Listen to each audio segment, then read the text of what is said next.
চিৰাঙত কি হ'ল সেইটো মই কৈ আছোঁ। চিৰাঙত আদিবাসী ছোৱালীৰ ওপৰত ফৰেষ্টৰ ডিপাৰ্টমেণ্টৰ মানুহে হাত দিছে। ফৰেষ্টৰ ডিপাৰ্টমেণ্টবোৰক ক'ব বিচাৰোঁ, চব কৰিব পাৰিলে হয়, কিন্তু ছোৱালীৰ ওপৰত হাত দিব নোৱাৰিলে হয়। কাৰণ আমাৰ প্ৰধানমন্ত্ৰীয়ে কৈছিলে বেটি বাচাও বেটি পঢ়াও। কি সেইবোৰ কি ইলেকশ্যন টাইমতে কাম দিয়ে নেকি? ভোট বিচাৰোঁতে কাম দিয়ে নেকি? কাৰণ এজন চাকৰি কৰা মানুহৰ মূৰত যদি এইটোৱে নাই ছোৱালীৰ ওপৰত হাত দিব লাগে নে নালাগে, কি ঘোচ দি চাকৰি লোৱা হৈছিলে নেকি? কাৰণ সেইটোৱে হ'ব।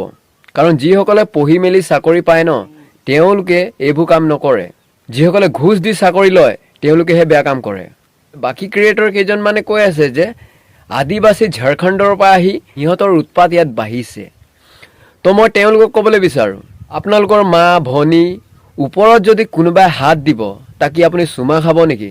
ইয়াত জাতত লগা নাই, মানুহৰ ওপৰত লগা নাই। এইটো এটা সন্মানৰ কথা, ৰুলৰ কথা। ইয়াত জাত লৈ কোনো কথা নাই। কোন মানুহ হয়, ক'ৰ পৰা আহিছে, এইবোৰ লৈ কথা নাই। মেইন কথাটো চৰকাৰী চাকৰি কৰা মানুহ এজনে ছোৱালীৰ ওপৰত তাকো হাত কেনেকৈ দিব পাৰিলে? কথাটো সেইটো হ'ল। সেইকাৰণে চৰকাৰে এখনো চাবলৈ যে পঢ়া শুনা মানুহকে চাকৰি দিব লাগে। এনেই বেকাৰ ফাল্টু মানুহক চাকৰি দিলে ন, দেশখন নষ্ট কৰাৰ বাহিৰে একোৱেই নহয়। আকৌ আদিবাসীক কৈ ঝাৰখণ্ডত খেদিব লাগে। ইমান দিনে বাংলাদেশী খেদিব নোৱাৰিলে, ইটুকাৰ পৰা উঠাই ইটুকাত বহাই, সেয়াহে চলি আছে নটংকিখন। আকৌ আদিবাসীক ঝাৰখণ্ডত পঠিয়াইছে। সেই ফৰেষ্টৰজনকতো মাৰপিট কৰিছে, মাথা ফালিছে। ছোৱালীৰ ওপৰত হাত দিয়া মানুহক ডিঙি কাটিব লাগে। কিছুমান আছে ভাল ফৰেষ্টৰ, কিছুমান একদম দালালি সোপা আছে। চব ফৰেষ্টৰ ডিপাৰ্টমেণ্ট যদি ভাল হোৱা হ'লে ন, আমাৰ জংঘলবোৰ ভাল হৈ থাকিলে হয়। কাৰণ দুখীয়া মানুহ দেখিলে থাপ মাৰি ধৰিব, আৰু ধনী মানুহ দেখিলে হাতখন হিলাই দিলে হৈ গ'ল আৰু। সেই তাৰ কাৰণে চৰকাৰেও অলপ চকু মেলি চাব লাগে।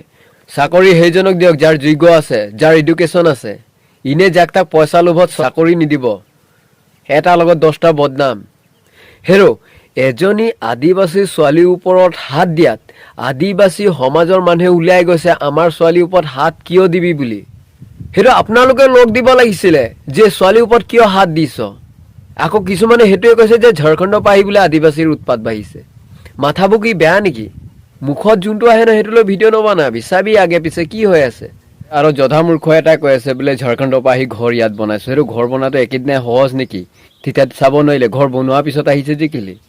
একেদিনাই কি ঘৰ বনাব পাৰে নি ঝাৰখণ্ডৰ পৰা আহি? মাথাবোৰ কি বেয়া হৈছে তহঁতৰ? আৰু ফটো এটা ভাইৰেল হৈছে যে আদিবাসী ল'ৰা এজনে বন্দুক চন্দুকবোৰ নি জমা দিছে। তাকে আকৌ ছ'চিয়েল মিডিয়াত ভাইৰেল হৈ পৰিছে যে বন্দুক চন্দুকবোৰ কাঢ়ি লৈছে বুলি। সেইটো আদিবাসীৰ অস্ত্ৰ এটাই আছে, ধনু কাঁড়। আমাক বন্দুক বাৰুদ ন আমাৰ জৰুৰত নাই। আমাৰ কাঁড় ধেনু আমাৰ যথেষ্ট আছে হিলাই দিবলৈ।